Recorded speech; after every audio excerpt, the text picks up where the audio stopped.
A person that no longer aligns with you, a person that no longer has the same values as you, is not anyone that's going to help you get further in life. Hi lovelies, and welcome to my very first YouTube video. This channel is going to be the ultimate place where you can come and find anything that revolves around self-help, motivation, lifestyle, and anything that's in between. My first episode is going to be talking about letting go of toxic friends and a guide to personal growth. In this episode, I'm going to talk about how I personally have let go of toxic friendships and how I've learned to move past it. A lot of the people that I have let go of are people that no longer serve me worth, value, or aligned with the person that I currently am today. In that process, I figured that there are other people that are also struggling. To make things easy, I have broken things down into 9 sections. Through the 9 sections, I'm going to go through the importance of why it's necessary for you to let go of toxic friends and to get on the journey of personal growth. Section 1, the importance of letting go. A person that no longer aligns with you, a person that no longer has the same values as you, is not anyone that's going to help you get further in life. Eliminate anything in your life that no longer fits you. Because in this world, you will get nowhere with people that are dragging you down. So in order to lift yourself up and see yourself as your highest self, I cannot allow people that do not resonate with me and my ultimate goals in life to weigh me down or to drag me down. And holding on to toxic friendships can really hinder your progress and really affect you growing. Some of my friends that I used to be friends with, they did not help me. They genuinely didn't. That doesn't mean that you're a bad person. That doesn't mean that you are terrible. We just did not align. Your thoughts, your opinions were not my thoughts and opinions. It is very crucial that you have your own opinions and that they differ from your friends. Without that, you're always going to feel as if we don't agree, then there's something more. With that being said, this leads me into section 2, which is the drama-free zone. The drama-free zone is acknowledging that the person might actually literally be bringing drama into your life. A few friends that I used to have where when I was their friend, it seemed as if I was always in drama. And I felt like, oh, maybe this is my life. I'm just always surrounded by drama. And it became a choice for me to accept that I can remove myself from this situation. I no longer have to be with a friend group or with friends that literally just create drama for me. Examples of a drama-free zone is acknowledging the fact that your life is better without them. One time, my friend broke up with her boyfriend, and for some reason, she came to this conclusion with a few of her other friends that I was in fact doing things with her boyfriend. Now, if you ever think that your friend could potentially or be hooking up or has the intent to hook up with your boyfriend, that's not your friend. If you feel that way about your friend, that is not your friend. Genuinely, you have to think about certain things and say, is that something that a friend really would say or do? And genuinely, if you are someone's friend, would you really hook up with their boyfriend? There's certain things that you can ignore in life and you can walk away from. And if your friend has ill thoughts, thinks that you have ill intentions, that's not your friend. Your friend shouldn't think of you like that. And if they do, that is a problem. And if you guys can't get through that problem, walk away. Do yourself that favor. Section 3 is all about energy matters. When people have bad energy or people have good energy, you understand and you see it. And you have to recognize that and take it into account for your own life. When a person has negative energy, they bring that into your life. Everything else is then affected.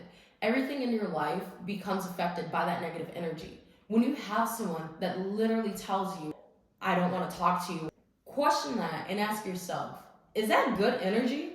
Is it literally good energy for your friend to tell you that they don't want to talk about something that clearly needs to be talked about? That's negative.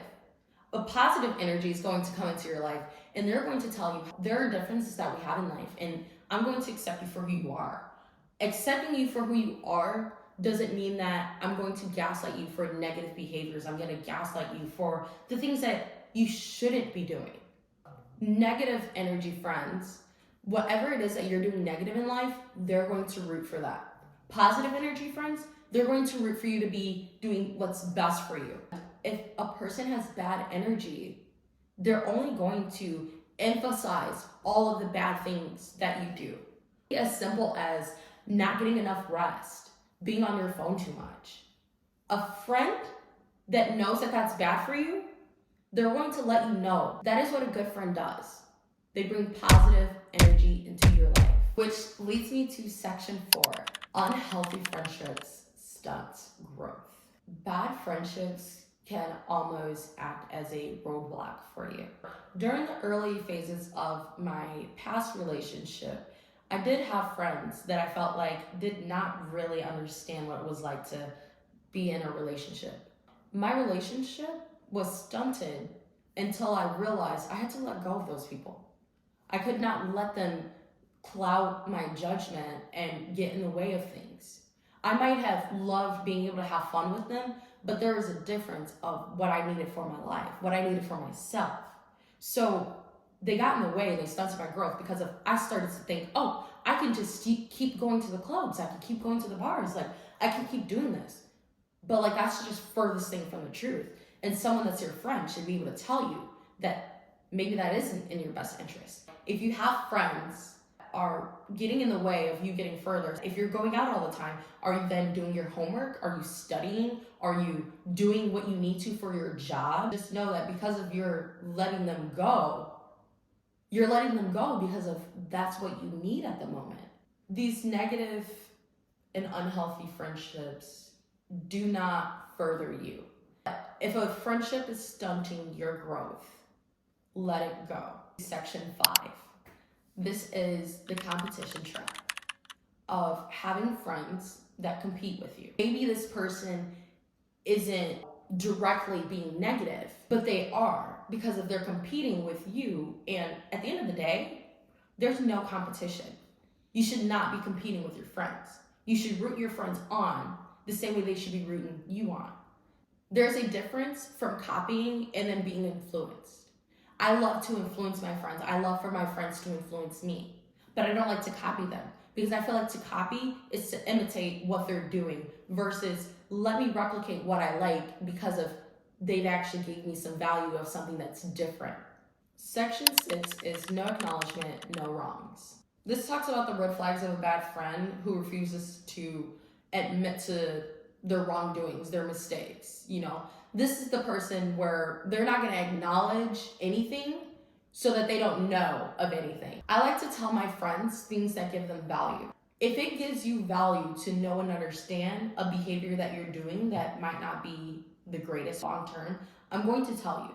If there's something that you feel is on your chest that you need to tell a friend, tell them. This person does not know how to acknowledge when they're wrong. You can tell this person how you feel, and they're always going to feel as if you're the one that is in the wrong. But the fact is, they don't understand that they only had people that were trying to actually root for them and to try to tell them certain things to help them in life. And a good friend will acknowledge that. And I will always acknowledge when I'm wrong. I'm going to apologize first because I think that that's what you're owed. Regardless if I feel like what I did was wrong, if you felt wronged, I'm going to acknowledge that. And that is something that a real friend does. Which leads me into section 7 of healthy conflicts. It is important that you have healthy conflicts. If you cannot have these awkward conversations with that friend, if I'm telling you something and I'm just trying to tell you to be your friend, don't take it the wrong way. You're looking at me trying to have this healthy conversation in the light that, oh, I'm just looking at you as like, you're messed up, you're wrong. Like anything that is so heavily ill-intended. Like healthy conflict make you better as a person. Think about it. There's so many times that my friends have told me, Maya, you're wrong. and I'm like, for real? Alright, tell me. because it's like, wait, like you're actually telling me something that I need to hear. If you feel as if you're walking on eggshells when you're around your friends and you can't tell them things, not your friend. If you cannot have these conversations, they do not need to be around you because surround yourself with who you need to. Brings me to section 8, ending a friendship. When you come to the decision that I'm going to now end this friendship, You genuinely don't owe them anything. You don't owe them any explanation. You don't owe them anything. Everything you owe is to yourself, everything that you were always deserved. When you end a friendship, when that person is like, but why? Like, no, you don't need to over-explain yourself. You don't need to overgo into depth. You need to literally just end it the way that you feel. If you want to do it in person, do it in person. I don't. I'm not going to put energy into something that is not going to serve me at the end of the day. And me telling you that, oh, I don't want to be friends, what is it going to do? Like, we've already not been friends. That's the truth. Think about it. Before you end a friendship, it's already ended. Maybe it's as simple as me like no longer following your location. I might be doing that because I want to separate myself. That's me making a boundary. That's me writing a line in the sand. When you end a friendship, you can explain why, but just know you don't owe anyone anything. If you felt like, oh, well, maybe this is the way that we become friends again, maybe it shouldn't have taken all of this for you guys to become friends again. Maybe you don't really owe them anything. And maybe it's in your best interest to just walk away. When you just leave a friendship and you kind of just, I would say ghost, when you just silently walk away, I think that it opens the door to allow them to correct what they need to and to actually begin to acknowledge their wrongs on their own. Because when you end the friendship, you are allowing yourself to heal. You're allowing yourself to continue on the path that you've always been looking forward on. When you end a friendship, it can be very simple. Delete them from social media. Do not allow people access to you that don't need it. A person who had all the time to correct their wrongs, acknowledge their wrongs, have that healthy conflict, everything. They had the time. The time has passed. And the only thing that you need to do is what's right for you. Walk away. Which brings me to section 9, which is closure and moving forward. When you let these people go in your life, you need to accept that I let this person go because of the value that they had was no longer a value of mine. When you let them go, you are accepting that your life is better than with them in it. And it is important to know that they don't need to come back. And if they do, they do. None of my old friends do I hate. If anything, I'm just upset with the way that they are. I'm upset with the way that they were. But then it makes me understand.